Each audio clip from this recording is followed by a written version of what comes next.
శ్రీ పోతులూరి వీరబ్రహ్మేంద్రస్వామి క్రీస్తు శకం 1608 సంవత్సరంలో కార్తీక శుద్ధ ద్వాదశి నాడు పరిపూర్ణాచార్యులు ప్రకృతాంబ దంపతులకు జన్మించారు.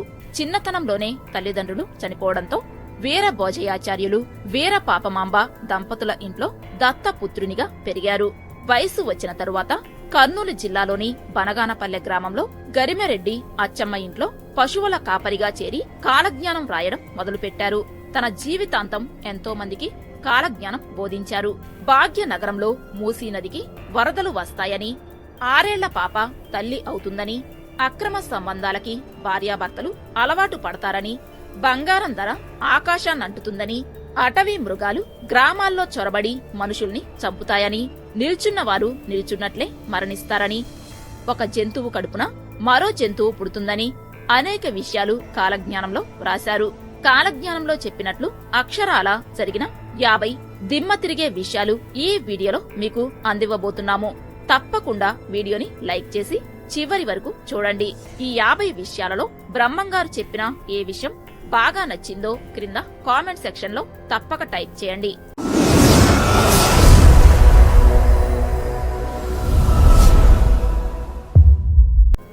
భాగ్యనగరంలో మూసీ నది పొంగి నగరాన్ని ముంచేస్తుంది. హైదరాబాద్ విషయంలో ఈ వాక్కు రూఢి అయింది. 1908లో మూసీ నదికి వరదలు వచ్చాయి. 6వ నిజాం నవాబు మహబూబ్ అలీఖాన్ సమక్షంలో దానికి పరిష్కారం దొరికింది. హైదరాబాద్ నగరం తిరిగి బాగుపడింది. తిరిగి మరల 2020లో మూసీ నది వరదలు రావడం, నగరాన్ని ముంచెత్తడం మనం చూశాం. ఈ విషయాలు కాలజ్ఞానంలో ఎప్పుడో వ్రాయబడ్డాయి. విచిత్ర వ్యాధులు పుట్టి కూర్చున్నవారు కూర్చున్నట్లు, నిల్చున్నవారు నిల్చున్నట్టు హతమారిపోయేరు. విచిత్ర వ్యాధులు ఏమాత్రం లేని కాలంలో బ్రహ్మంగారు నేడు జరుగుతున్న ఈ వింత వ్యాధుల మరణాల గురించి చెప్పడం చాలా ఆశ్చర్యకరం. ఈ విషయాలు మీరు అప్పుడప్పుడు ప్రత్యక్షంగానో పరోక్షంగానో చూస్తూనే ఉన్నారు. ఒక్కసారి ఈ వీడియో చూస్తే మీకే అర్థమవుతుంది.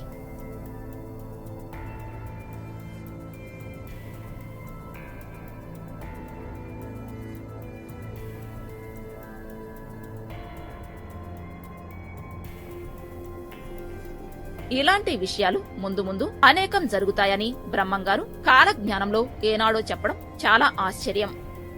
ఒక్కరి భార్యను మరొకరు వశపరుచుకుంటారు.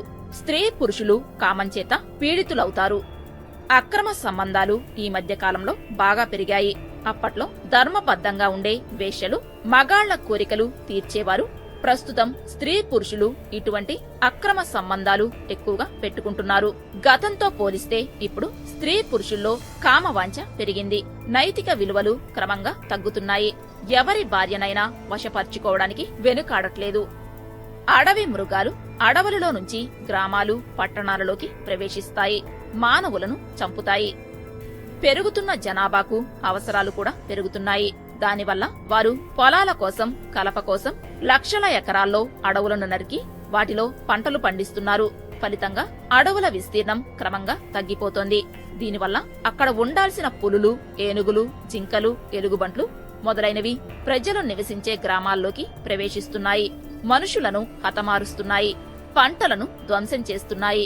ఈ మధ్యకాలంలో తెలంగాణ, మహారాష్ట్ర సరిహద్దుల్లో పులులు మనుషులను హతమార్చడం మనందరం చూసిందే.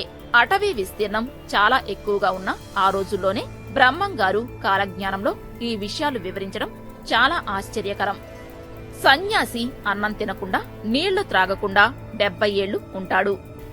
గుజరాత్ కు చెందిన ప్రహ్లాద్ జాని ఇలా అన్నం ముట్టుకోకుండా 60 ఏళ్లుగా ఉన్నాడు. అతనికి అనేక పరీక్షలు నిర్వహించారు వైద్యులు. ఇందులో అతను ఎలాంటి ఆహారం తీసుకోకపోయినా చాలా ఆరోగ్యంగా బ్రతికాడు అని తెలుసుకున్నారు. ఓ 2 రోజులు మిలిటరీ డాక్టర్లు అతన్ని పరీక్షించి చూశారు. అతను ఆహారం తీసుకోవడం లేదు అని తేల్చుకున్నారు. చుట్టూ కెమెరాలు పెట్టి అతను చేసే పని ఏమిటి అని అబ్జర్వ్ చేశారు. ఈ సమయంలో అతను ఎలాంటి ఆహారం తీసుకోవడం లేదు, అతను అయినా ఎలా జీవిస్తున్నాడో తెలియడం లేదు అని అన్నారు డాక్టర్లు. ఇది ఇప్పటికీ ఓ మిస్టరీగానే మిగిలిపోయింది.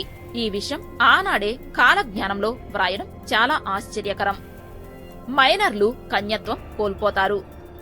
చాలా మంది అమ్మాయిలు పలు వింత పోకడల వల్ల, పురుషులతో సాన్నిహిత్యం వల్ల వారి కన్యత్వం కోల్పోతారని, పెళ్లి కాకుండానే వారి శీలాన్ని కోల్పోతారు అని, ఇది వారి ఇష్టంతోనే చేస్తారు అని చెప్పారు.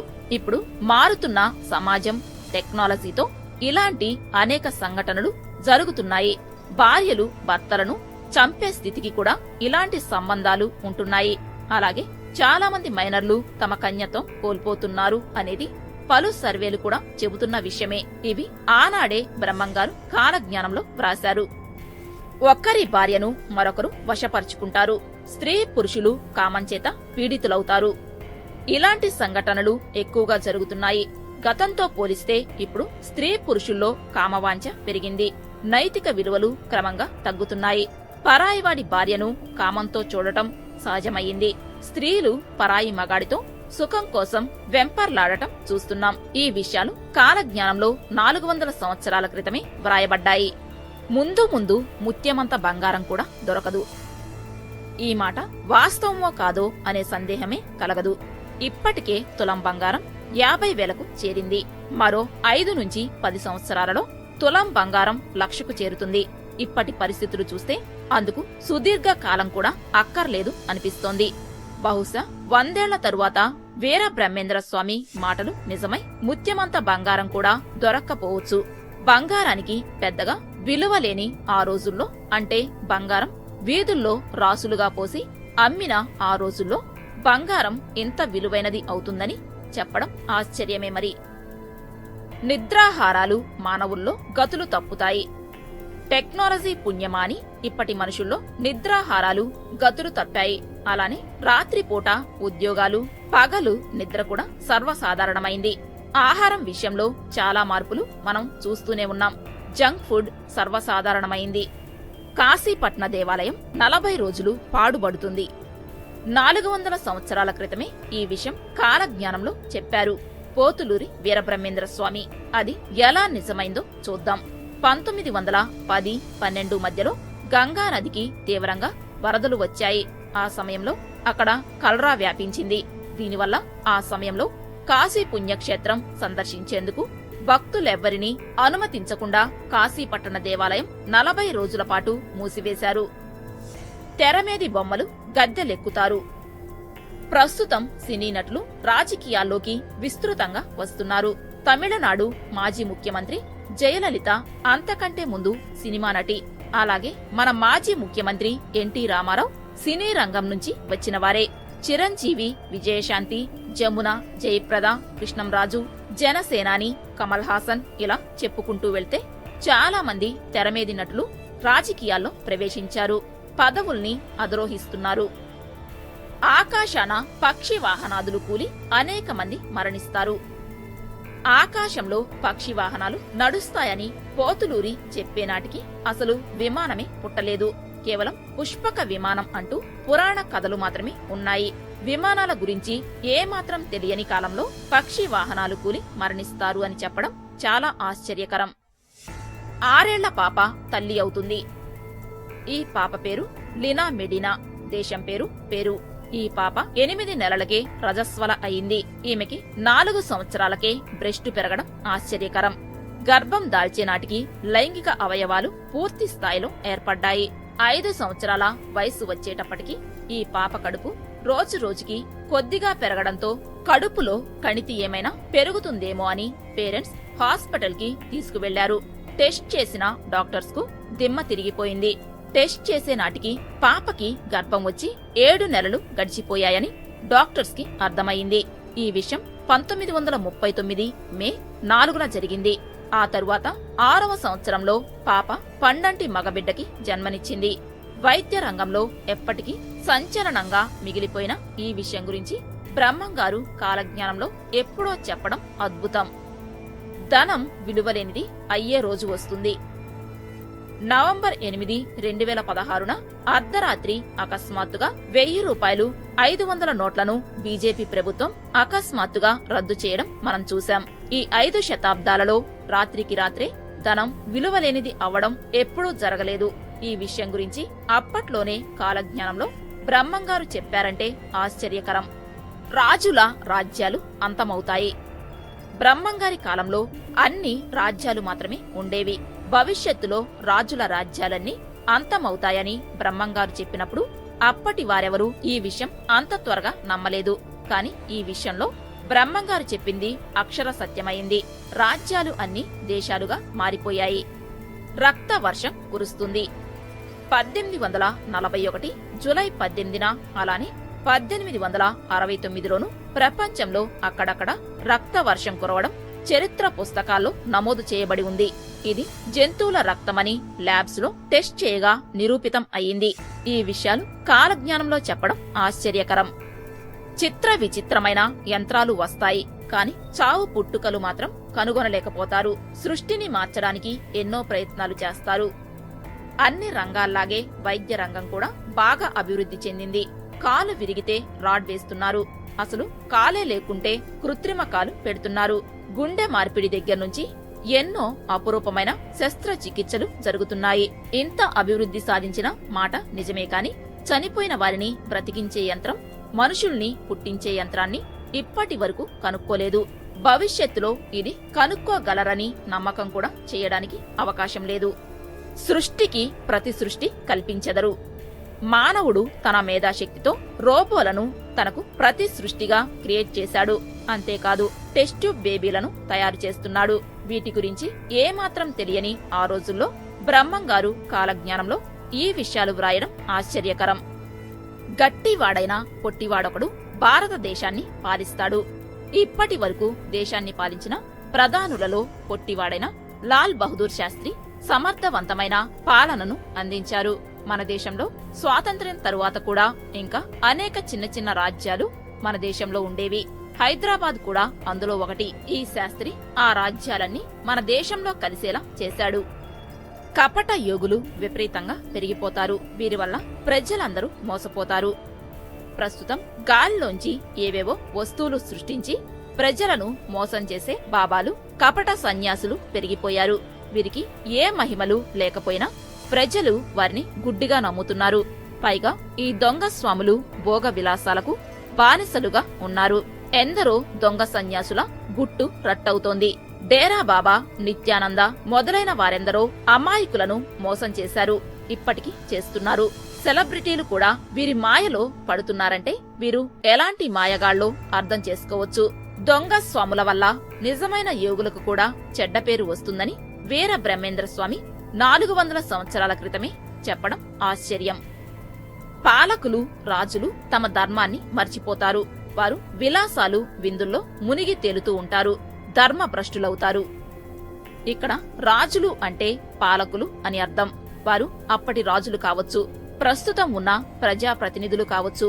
అనేక రాష్ట్రాల్లోని ముఖ్యమంత్రులు, దేశాల ప్రధానమంత్రులు కూడా అవినీతి కుంభకోణాలలో చిక్కుకోవడం పత్రికల ద్వారా ప్రజలకు వెల్లడి అవుతోంది. పార్టీ ఏదైనా ప్రజాప్రతినిధులు అత్యధిక శాతం అవినీతికి పాల్పడుతున్నారు. భవిష్యత్తులో ఈ పరిస్థితులు తప్పవని ఆనాడే కాలజ్ఞానంలో రాశారు. వేశ్యల వల్ల ప్రజలు భయంకర రోగాలకు గురవుతారు. వావి వరసలు లేకుండా మనుషులు మృగాల్లా, కామాంధుల్లా ప్రవర్తిస్తారు. ఇది అక్షర సత్యమైంది. ప్రస్తుతం ప్రపంచాన్ని గడగడలాడిస్తున్న ఎయిడ్స్ వ్యాధికి మందే లేదు. ఈ వ్యాధి వచ్చిన వారు మరణించక తప్పదు. అక్రమ సంబంధాలు ఇటీవల విపరీతంగా పెరిగి హత్యలకు దారితీస్తున్నాయి. వరుసలతో సంబంధం లేకుండా కామకృత్యాలు సాగించేవారిని మనం రోజు పేపర్లో, టీవీల్లో చూస్తూనే ఉన్నాం. నెత్తురు కక్కుతూ రోగాల పాలై జనులు మరణిస్తారు. పూర్వంతో పోలిస్తే ఇప్పుడు వైద్య శాస్త్రం ఎంతో అభివృద్ధి చెందింది. అయినా సరే కొత్త కొత్త రోగాలు వస్తున్నాయి. క్షయ లాంటి ఎన్నో జబ్బులకు అద్భుతమైన మందులు కనిపెట్టారు. కాని క్యాన్సర్, ఎయిడ్స్ లాంటి వ్యాధులు భయపెడుతున్నాయి. దీనికి పంటల్లో వాడే ఎరువులు, వాతావరణ కాలుష్యం, మన అలవాట్లు, జీవన శైలి లాంటి ఎన్నో కారణాలు ఉన్నాయి. మొత్తానికి ఈ పరిణామాన్ని 100 సంవత్సరాల క్రిందటే బ్రహ్మంగారి కాలజ్ఞానంలో పోతులూరి వీరబ్రహ్మేంద్ర స్వామి చెప్పడం ఆశ్చర్యకరం. దుర్మార్గులే రాజులుగా, పాలకులుగా మారతారు. లోకమంతా అవినీతిమయంగా ఉంది. నేరగాళ్లు, మోసగాళ్లు ప్రజాపాలకులుగా మారుతున్నారు. మన దేశంలోనే కాదు, అభివృద్ధి చెందిన దేశాలతో సహా ప్రజలను పాలించేవారు అవినీతిపరులు, దుర్మార్గులు ఉండడం చూస్తూనే ఉన్నాం. ధనవంతులు మాత్రమే పాలకులుగా మారుతున్నారు. వారికి ధన సంపాదనే ధ్యేయం. ఈ ప్రయత్నంలో సామాన్య ప్రజల కష్టాల గురించి ఎవరికీ పట్టడం లేదు. ఒక పేదవాడు నేతగా మారటం దుస్సాధ్యంగా మారింది. ఈ విషయం కాలజ్ఞానంలో 400 సంవత్సరాల క్రితమే పోతులూరి వీరబ్రహ్మేంద్ర స్వామి చెప్పారు. 1000 మందిని చంపి ఒక్కడే బ్రతికే రోజులు వస్తాయి. బ్రహ్మంగారు కాలజ్ఞానంలో చెప్పినట్లు ఒక్కడి స్వార్థం కోసం కొన్ని వేల మందినే కాదు, అవసరమైతే లక్షలు కోట్ల మందిని చంపుకు తినే నియంతలు ప్రస్తుతం భూమి మీద ఇప్పటికే పుట్టారు, పుడుతున్నారు. అడాల్ఫ్ హిట్లర్ స్వార్థంతో 1939లో జరిగిన రెండవ ప్రపంచ యుద్ధంలో దాదాపు 8 కోట్ల మందికి పైగా మరణించారు. సద్దాం హుస్సేన్, బిన్ లాడెన్ లాంటి వారు ఎన్ని లక్షల మంది ప్రాణాలతో చెలగాటమాడారో మనకు తెలిసిందే. ఆధునిక నియంత, ప్రస్తుత నార్త్ కొరియా అధ్యక్షుడు కిమ్ జాంగ్ ఉన్ ఇప్పటికే కొన్ని వేల మందిని తన స్వార్థ కారణాలతో చంపేశాడు. ఇవన్నీ బ్రహ్మంగారి కాలజ్ఞానంలో దాదాపు 400 సంవత్సరాల క్రితమే వ్రాశారు. రోగాలు ఘనమయ్యేను, మందు పారకపోవును. బ్రహ్మంగారి కాలజ్ఞానంలో దాదాపు 360 క్రొత్త రకాల రోగాలు భవిష్యత్తులో రాబోతున్నాయని వ్రాశారు. ఇప్పటికే వచ్చిన ఎయిడ్స్, క్యాన్సర్, సార్స్ లాంటి వ్యాధులకు ఇంతవరకు మందు కనిపెట్టలేదు. కనీసం వ్యాక్సిన్ కూడా అందుబాటులో లేదు. ఇప్పుడు విజృంభించిన కరోనా పరిస్థితి అదే. క్రొత్త వ్యాధులు వాటి పవర్ పెంచుకుని మానవ శరీరంలోని రోగ నిరోధక వ్యవస్థపై దాడి చేసి త్వరగా వ్యాధిగ్రస్తం అయ్యేలా చేస్తాయని కాలజ్ఞానంలో చెప్పబడింది. తియ్యటి బెల్లం చేదవుతుంది. బ్రహ్మంగారి కాలజ్ఞానంలో భవిష్యత్తులో తియ్యటి పదార్థాలు కూడా చేదవుతాయని వ్రాయబడింది. ప్రస్తుతం షుగర్ వ్యాధి పెద్దవారినే కాదు, చిన్న పిల్లల్ని కూడా వదిలిపెట్టడం లేదు. తియ్యటి పదార్థాలను ఇష్టపడే వారందరూ షుగర్ వ్యాధి రావడంతో వాటిని దూరంగా పెట్టాల్సిన పరిస్థితి ఏర్పడింది. త్రాగునీటిని విక్రయించెదరు. బ్రహ్మంగారి కాలజ్ఞానంలో 400 సంవత్సరాల క్రితమే పంచభూతాలలో ఒకటైన నీటిని భవిష్యత్తులో అమ్ముకునే రోజులు రాబోతున్నాయని చెప్పారు. కాలజ్ఞానంలో చెప్పినట్లుగానే ప్రస్తుతం సాగునీటిని మినరల్ వాటర్ గా మార్చి బాటిల్స్ లో, క్యాన్స్ లో కొనుక్కునే రోజులు వచ్చాయి. ఇది కాలజ్ఞానంలో ఎప్పుడో చెప్పినదే. భూగర్భ జలాలు ఇంకిపోవును, భూతాపం పెరిగిపోవును. కాలజ్ఞానంలో బ్రహ్మంగారు భవిష్యత్తులో భూగర్భ జలాలు ఇంకిపోవడం చాలా సహజమవుతుందని చెప్పారు.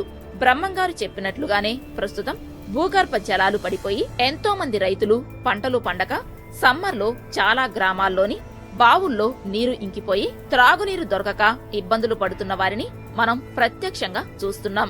ఇది ఏనాడో కాలజ్ఞానంలో చెప్పిందే. బ్రహ్మంగారి కాలజ్ఞానంలో 4 శతాబ్దాల క్రితమే భవిష్యత్తులో సూర్య భగవానుడి బగబగలకి మనుషులు కాకుల్లాగా మాడిపోవును అని వ్రాయబడింది.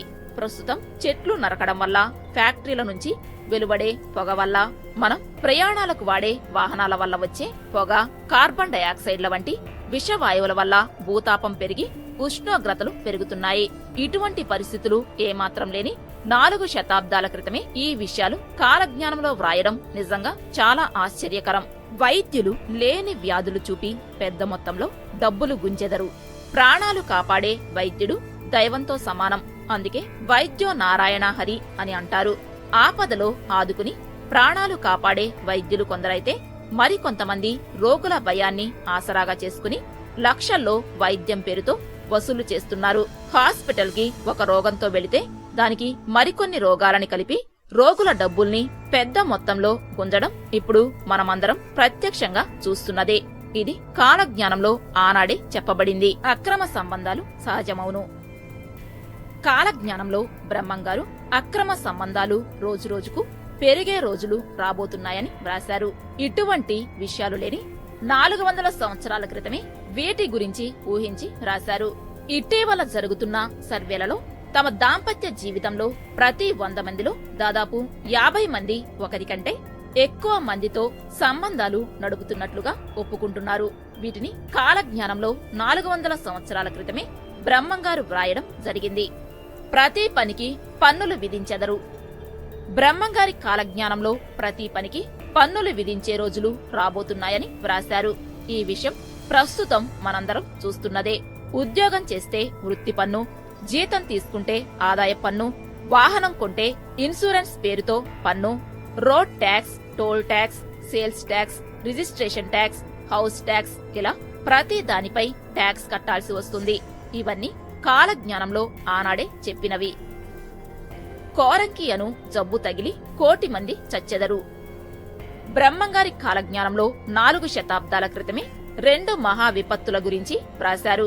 అవి ఒకసారి చూద్దాం. ఈశాన్య దిక్కున విషగాలి పుట్టేను, లక్షలాది ప్రజలు సచ్చేరయా. కోరంకి అను జబ్బు 1 కోటి మందికి తగిలి కోడిలాగా తూగి సచ్చేరయా. ఇందులో ఒక విపత్తు ఇప్పటికే జరిగింది. అది ఈశాన్య దిక్కున విషగాలి పుట్టేను, లక్షలాది ప్రజలు సచ్చేరయా. 1984 డిసెంబర్ 2వ తేదీన భోపాల్లో యూనియన్ కార్బైడ్ ఇండియా లిమిటెడ్ నుంచి మిథైల్ ఐసోసైనేట్ గ్యాస్ లీకై వేల మంది మరణించారు, లక్షలాది మంది గాయపడ్డారు. ఇప్పటికీ అప్పట్లో గాయపడిన వారు, అలానే దీర్ఘకాలిక వ్యాధులకు గురైన వారు ప్రతి సంవత్సరం కొన్ని వేల మంది చొప్పున మరణిస్తూనే ఉన్నారు. ప్రపంచంలోనే ఇది అతిపెద్ద విషవాయువు ప్రమాదం. బ్రహ్మంగారు కాలజ్ఞానంలో చెప్పినట్లు ఈశాన్య దిక్కున ఇది ఇప్పటికే జరిగింది. ఇక రెండో విపత్తు గురించి చూద్దాం. కోరంకి అను జబ్బు 1 కోటి మందికి తగిలి కోడిలాగా తూలి సచ్చేరయా. ఇందులో కోరంకి అనగా కరోనా వైరస్. ఇది కూడా భారత్ కి ఈశాన్య దిక్కునే మొదలయ్యింది. బ్రహ్మంగారి కాలజ్ఞానం ప్రకారం 1 కోటి మంది వరకు జనం చనిపోవచ్చని ఒక అంచనా. అన్ని జాతుల వారు వింత వింత వస్త్రాలు ధరిస్తారు. 400 సంవత్సరాల క్రితం మన దేశంలో అన్ని సాంప్రదాయ వస్త్రములే అందరూ ధరించేవారు. కాని నేడు అందరూ ఆధునిక వస్త్రధారణ వైపు మొగ్గు చూపడం మనం చూస్తూనే ఉన్నాం. అన్ని జాతుల వారు ఇటువంటి వస్త్రధారణకు అలవాటు పడతారని కాలజ్ఞానంలో ఆనాడే చెప్పబడింది.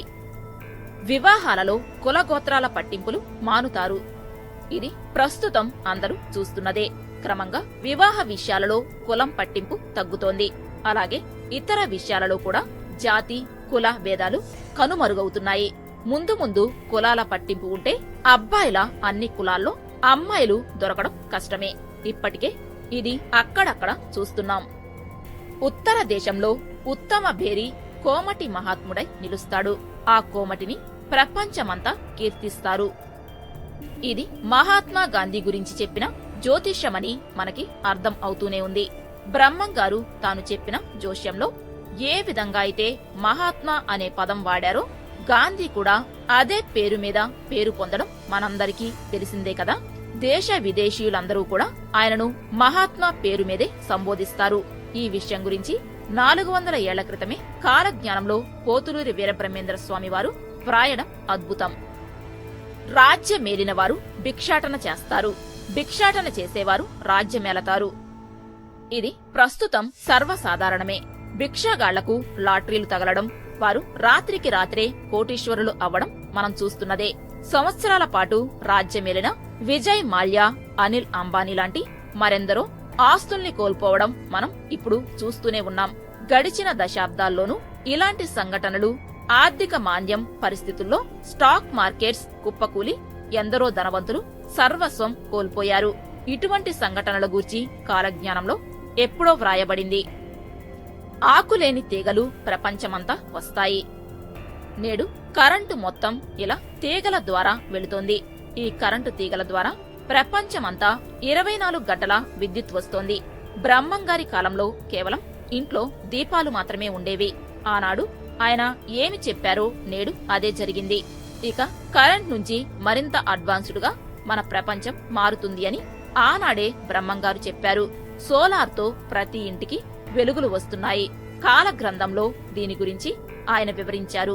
సూర్యకాంతులు ప్రతి ఇంటికి వస్తాయి అని, సూర్యకాంతి ప్రతి ఇంటిని వెలిగించి మరింత ప్రకాశవంతం అవుతుంది అన్నారు. అలాగే జరుగుతుందిప్పుడు. కనీసం విద్యుత్ గురించి ఏమాత్రం పరిచయం లేని ఆ రోజుల్లో ఈ విషయాలు ఇంత అడ్వాన్స్ గా కాలజ్ఞానంలో వ్రాయబడడం చాలా ఆశ్చర్యకరం. ఊరూరా శక్తి తిరుగుతుంది, గుమ్మాల వద్దకు వస్తుంది. మరియు 1980 కాలంలో ఊరిలో ఏదో ఒక శక్తి తిరుగుతోంది అని, రాత్రి వేళల్లో వచ్చి తలుపు కొడుతోంది అని చాలా మంది అనేవారు. ఢిల్లీ, నోయిడా, పంజాబ్, ఆంధ్రప్రదేశ్, ఉత్తర భారత్ ప్రాంతాలలో రోజుకో కథ మీడియాలో వినిపించేది. ఆ సమయంలో వారు ఇంటి బయట బోర్డుపై, తలుపులపై ఓ స్త్రీ రేపురా అని వ్రాసేవారు. ఇలాంటి ఓ శక్తి ఏదో ఒక రూపంలో భవిష్యత్తులో దేశంలో తిరుగుతుందని కాలజ్ఞానంలో బ్రహ్మంగారు వ్రాశారు. దేవతా విగ్రహాలు దొంగిలించడం. చాలా దేవాలయాల్లో రోజుకి పదుల సంఖ్యలో దేవతా విగ్రహాలను దోచేస్తున్నారు. ఆనాడు బ్రహ్మంగారు ఏమైతే చెప్పారో మళ్లీ ఈనాడు నిజంగా రుజువవుతున్నాయి. ఎక్కడికక్కడ దేవతా విగ్రహాలు చోరీకి గురి అవుతున్నాయి. చాలా దేవాలయాలలో ఇలాంటి సంఘటనలు జరుగుతున్నాయి. ఇలా జరుగుతుంది అని ఆనాడు బ్రహ్మంగారు చెప్పారు. అదే ఇప్పుడు కళ్ల ముందు కనిపిస్తోంది. డబ్బు ఆశ కోసం ఇలా విగ్రహాలను చోరీలు చేస్తారని కాలజ్ఞానంలో వ్రాయబడింది. సొమ్ముల కోసం మతాలు మార్చుకుంటారు. ఇప్పుడు చాలా మంది పుట్టింది ఒక మతమైతే వారు పెరిగేది ఒక మతం, జీవించేది ఒక మతం, చనిపోయేది వేరే మతం. అలా ఉంది పరిస్థితి. చాలా మంది కొన్ని మతాలలోకి డబ్బుల కోసం, వారు చూపించే లాభాల ఆశల కోసం వెంపర్లాడతారు. మరి ఇలాంటిదే అది కూడా. అందుకే ఇప్పుడు ఇలా మత మార్పిళ్లు జరుగుతున్నాయి. ఆనాడే వీరబ్రహ్మంగారు ఈ విషయం గురించి కాలజ్ఞానంలో వివరించారు. ఇప్పటికే దాదాపు 1 కోటి మంది మతం మార్చుకున్నారు అని అంచనా. సరస్వతీదేవిని దుకాణాలలో అమ్ముతారు. చదువుకోవడం కంటే చదువు కొనడమే జరుగుతోంది. నిజంగానే విద్య అమ్మకపు వస్తువైంది. కష్టపడి చదవకపోయినా ఉత్తీర్ణుల్ని చేసే స్కూళ్లు, కాలేజీలు ఉన్నాయి. అది వీలవకుంటే తిన్నగా వెళ్లి సర్టిఫికెట్లు కొనుక్కునే సౌకర్యాలు కూడా పుష్కలంగా ఉన్నట్టు ఎన్నోసార్లు వార్తలు వింటున్నాం. కనుక బ్రహ్మంగారు చెప్పినట్లు సరస్వతిని అమ్మేవాళ్లు అమ్ముతున్నారు, కొనేవాళ్లు కొంటున్నారు. ఈ విషయం కాలజ్ఞానంలో ఏనాడో వ్రాయబడింది. విచిత్రమైన ఈత చెట్టొకటి పుట్టి రాత్రులు నిద్రపోతుంది, పగలు మళ్లీ లేచి నిలబడుతుంది. ఈ విషయం యథార్థంగా జరిగింది. గుంటూరు జిల్లా చేబ్రోలు దగ్గర ఒక పొలంలో ఉన్న ఈత చెట్టు అచ్చం బ్రహ్మంగారి కథనాన్ని పోలి ఉండేది. రాత్రిపూట ఆ పొలంలో ఉన్న డొంక రోడ్డుకు అడ్డంగా పడుకునేది. మళ్లీ సూర్యోదయం కాగానే లేచి నిలబడేది. ఈ వింత చెట్టు గురించిన విషయం అప్పట్లో ఫోటోలతో సహా దినపత్రికల్లో ప్రచురితమైంది. ఇటువంటి విషయాలు కూడా కాలజ్ఞానంలో ఏనాడో వివరించబడటం చాలా ఆశ్చర్యకరం. ప్రపంచంలో ఇక ముందు పాపుల సంఖ్య విపరీతంగా పెరుగుతుంది, పుణ్యాత్ముల సంఖ్య తగ్గిపోతుంది. దీనికి సాక్ష్యాలు, నిదర్శనాలు అక్కర్లేదు కదా. కళ్ల ముందు కనిపిస్తున్న సత్యమే. ఇప్పుడు నడుస్తున్నది కలియుగం. అంటే న్యాయం, ధర్మం ఒంటి కాలి మీద నడుస్తున్నాయి. మంచివారి సంఖ్య గణనీయంగా తగ్గింది. మోసం, ద్వేషం రాజ్యమేలుతున్నాయి. స్వార్థం ప్రతి మనిషిలోనూ ఆవహించింది. తన స్వార్థం కోసం పాపాలు చేయడానికి కూడా వెనుకాడరు అని బ్రహ్మంగారి కాలజ్ఞానంలో ఎప్పుడో వ్రాశారు. మహమ్మదీయులు దేవాలయాలను దోచుకుంటారు. ఇప్పుడు ప్రతిరోజు ఏదో ఒక దేవాలయంలో దొంగలు పడడం మామూలైంది. అన్ని దేవాలయాల్లో దొంగతనాలు సాధారణం అయ్యాయి. మహమ్మదీయులు వందల సంఖ్యలో హిందువుల దేవాలయాలను సర్వనాశనం చేశారు. గుజరాత్లోని అత్యంత సుసంపన్నమైన సోమనాథ ఆలయం మీద గజనీ మహమ్మద్ లాంటి ముస్లిం చక్రవర్తులు వరుసగా అనేకసార్లు దండయాత్రలు చేసి అక్కడి సంపదను మొత్తం దోచుకుని వెళ్లారు. ముస్లిం రాజులు ఎక్కువగా భారతీయ దేవాలయాలను దోచుకుంటారని బ్రహ్మంగారు 400 ఏళ్ల క్రితమే తన కాలజ్ఞానంలో వ్రాశారు. విదేశీయులు వచ్చి భారతదేశాన్ని పరిపాలిస్తారు. మన చరిత్రలో చూస్తే హూణులు, ఆ తరువాత ముస్లింలు, తరువాత డచ్ వారు, పోర్చుగీస్ వారు, తరువాత బ్రిటిష్ వారు మన దేశాన్ని ఆక్రమించారు. వందల సంవత్సరాలు పాలించారు. భారతీయుల్లో సహజంగా ఉన్న అనైక్యత వల్లే విదేశీయులు మన దేశాన్ని పరిపాలించగలిగారు. ఈ పరిణామాన్ని వీరబ్రహ్మేంద్ర స్వామి ఎన్నడో ఊహించారు, కాలజ్ఞానంలో వ్రాశారు. ఒక జంతువు కడుపున మరో జంతువు పుట్టే రోజులు వస్తాయి. ఏనుగుకు పంది పుడుతుంది, పందికి కోడి పుడుతుంది. ఇలాంటి వింత సంఘటనలు తరచుగా పేపర్లలో చదువుతూనే ఉన్నాం. కుక్కకు పిల్లి, పంది కడుపున కోతి పుట్టిన ఉదంతాలు ఫోటోలతో సహా వార్తల్లో చూశాం. వివిధ జన్యు కారణాల వల్ల ఇలా జరుగుతోందని శాస్త్రజ్ఞులు ధృవీకరించారు. వీటిని ఏ విధంగానూ ఆపలేమని కూడా శాస్త్రజ్ఞులు చెప్పారు. మత కలహాలు పెరిగి ఒకరినొకరు చంపుకుంటారు. దేశ విభజన సమయంలో కూడా హిందువులు, ముస్లింలు ఒకరినొకరు చంపుకున్నారు. ఇటీవల కూడా గుజరాత్లో నరమేధం జరిగింది. ఇక్కడ ముందుగా ముస్లింలు మత కల్లోలాలను ప్రారంభించారు. వారు రైల్లో ప్రయాణిస్తున్న కొందరు హిందువులను సజీవ దహనం చేయడంతో హిందువులు ముస్లింలను వందల సంఖ్యలో హతమార్చారు. ఇలాంటి విషాదకర సంఘటనలు పెచ్చుమీరుతున్నాయి. క్రమంగా అన్ని మతాల్లోనూ ఉన్మాదుల సంఖ్య పెరిగిపోతోంది. మతాల గురించి ఏమాత్రం పట్టించుకొని ఆ రోజుల్లోనే బ్రహ్మంగారు కాలజ్ఞానంలో ఆ విషయాలు చెప్పడం ఆశ్చర్యకరం. పచ్చని పైర్లు కళ తప్పుతాయి. మొదట తెలంగాణలోని కొన్ని జిల్లాల్లో మాత్రమే కరువు ఉండేది. ఇప్పుడు రాయలసీమలో కూడా కరువు పెరిగిపోయింది. దీన్ని తట్టుకోలేక రైతులు పొలాలను వదిలేసి కూలీలుగా పట్టణాలకు వలస వెళ్లిపోవడం సాధారణంగా మారిపోయింది. నీటికి కరువు లేని కోస్తా జిల్లాల్లో కూడా ఇప్పుడు కొత్తగా నీటి సమస్య మొదలైంది. దీనివల్ల పంటలు కూడా పండని పరిస్థితి ఏర్పడింది. భవిష్యత్తు ఇంకా ఘోరంగా మారే అవకాశాలు కనిపిస్తున్నాయి. భారతదేశంలోని అనేక రాష్ట్రాల్లో కరువు విలయతాండవం చేస్తూ ధరలని విపరీతంగా పెంచడం మనం చూస్తున్నాం. జనసంఖ్య విపరీతంగా పెరుగుతుంది. ప్రస్తుతం ప్రపంచ జనాభా దాదాపు 800 కోట్లు. ఒక్క భారతదేశ జనాభానే 140 కోట్లు. భవిష్యత్తులో అన్ని రకాల సమస్యలు అధిక జనాభా గురించే మొదలవుతాయని శాస్త్రవేత్తలు చెబుతున్నారు. జనసంఖ్య 1600వ సంవత్సరంలో ప్రపంచ వ్యాప్తంగా కేవలం 55 కోట్లు మాత్రమే. ఈ పై విషయాలు మాత్రమే కాదు, బ్రాహ్మణుల అగ్రహారాలు నశించిపోతాయని, హైదరాబాద్లో హిందువులకి ముస్లింలకి గొడవలు అవుతుంటాయని, తమిళులకు లంకేయులకు మధ్య గొడవలు ఓ భారత ప్రధానిని బలి తీసుకుంటాయని, వివిధ జాతుల వారు తమ వంశవృత్తిని వదిలేస్తారని, ప్రజలు మండే వాటిని నోట్లో పెట్టుకుని తిరుగుతారని, తిరుమల వెంకటేశ్వరునికి మహమ్మదీయులు పూజలు చేస్తారని, పిడుగులు పడి నదులు ఇంకిపోతాయని, నెల్లూరు కర్నూలు వరదలకు అతలాకుతలమవుతాయని, కుల సంఘాలు బలపడతాయని, జనాల్లో మానసిక ఒత్తిడి విపరీతంగా పెరిగిపోతుందని, అవినీతి దేశం మొత్తం వ్యాపిస్తుందని, అన్ని రంగాలకు పాకుతుందని, కుటుంబ సంబంధాలు బలహీనపడతాయని, గంగానది విషతుల్యం అవుతుందని, మహమ్మదీయుల దండయాత్రలు దేశాన్ని ఆర్థికంగా దిగజారుస్తాయని, ధరలు విపరీతంగా పెరిగి ఆకలి చావులు పెరుగుతాయని, ఎడ్లు లేకుండా బండ్లు నడుస్తాయని,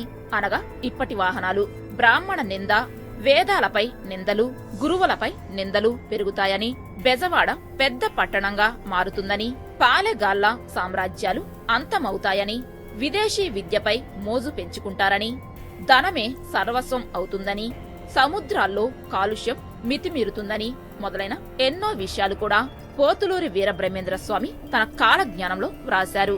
ఈ వీడియో లైక్ చేయండి, షేర్ చేయండి. ఇటువంటి వీడియోస్ కోసం మా స్టార్ రియల్ ఫ్యాక్ట్స్ ఛానల్ కు సబ్స్క్రైబ్ చేయండి. Thank you for watching.